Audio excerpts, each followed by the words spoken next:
जब जमीन पर जुल्म अपनी हदें पार कर जाए, जब मजलूमों की आहें आसमान तक पहुंच जाएं, जब एक जालिम खुद को खुदा कहलवाने लगे और मासूम बच्चों के खून से अपनी सल्तनत बचाने की कोशिश करे, तब अल्लाह ताला खामोश नहीं रहता।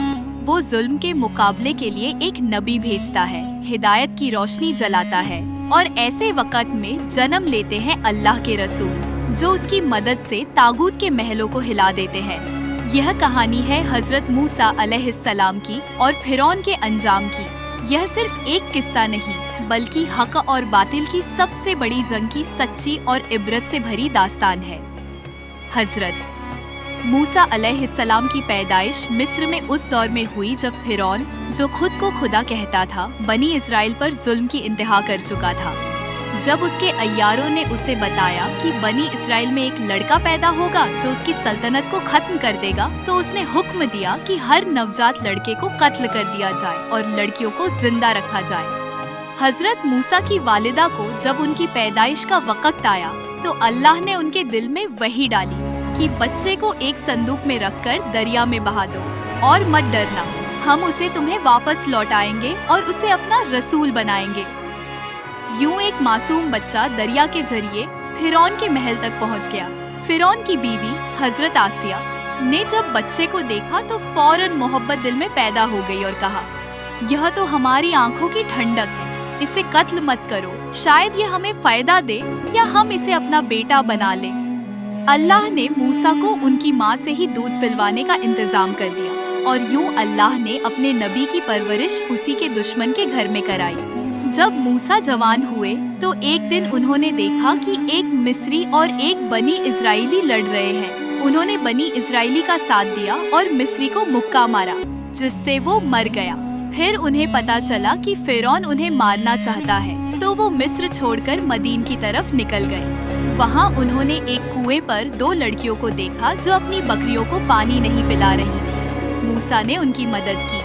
उनकी ईमानदारी देखकर उनके वालिद हजरत शुएब ने उन्हें अपने घर बुलाया और अपनी बेटी का निकाह उनसे कर दिया। मूसा कई साल वहाँ रहे। फिर जब वो अपने घर लौट रहे थे तो रास्ते में कोहे तूर के पास उन्हें एक रोशनी नजर आई। वो आग लेने गए, मगर वहाँ अल्लाह ताला ने उनसे कलाम किया, उन्हें नबूवत अता की और हुक्म दिया कि वो फिरौन के पास जाकर उसे अल्लाह की तरफ बुलाए।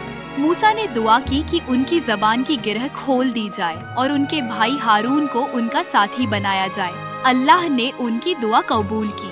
फिर वो दोनों फिरौन के दरबार में पहुँचे। बड़े अदब और नरमी से बात की, मगर फिरौन ने घमंड किया और मूसा को जादूगर कह दिया और अपने दरबार के जादूगर बुलाए। मैदान सजा। जादूगरों ने अपनी रस्सियाँ और लाठियाँ फेंकी जो हिलती जुलती सांपों की तरह लग रही थी।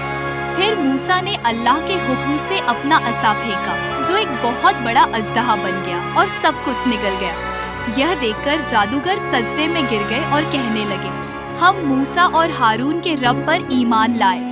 फिरौन गुस्से से अगबूला हो गया और जादूगरों के हाथ पैर काट डाले, मगर वो अपने ईमान पर कायम रहे।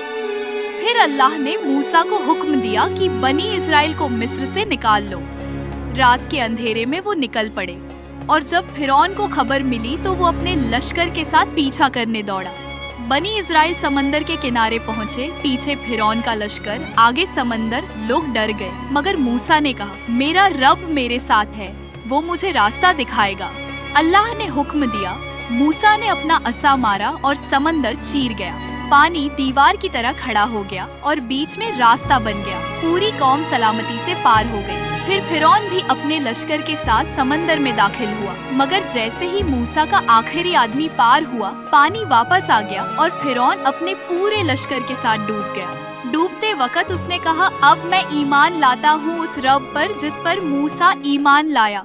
मगर अल्लाह ने फरमाया, अब जब पहले तू इनकार करता रहा और यूं एक जालिम का अंजाम दुनिया के लिए इबरत बन गया। और हजरत मूसा और उनकी कौम को अल्लाह ने फतह, रहमत और हिदायत अता की। इस पूरे वाक़ये में अल्लाह की कुदरत, नबी की हिम्मत, सब्र, कुर्बानी, ईमान और सबसे बढ़कर हक की जीत का पैगाम है, जो हमेशा के लिए इंसानियत को सिखाता है कि जब जुल्म हद से बढ़ जाए तो अल्लाह का इंसाफ जरूर आता है।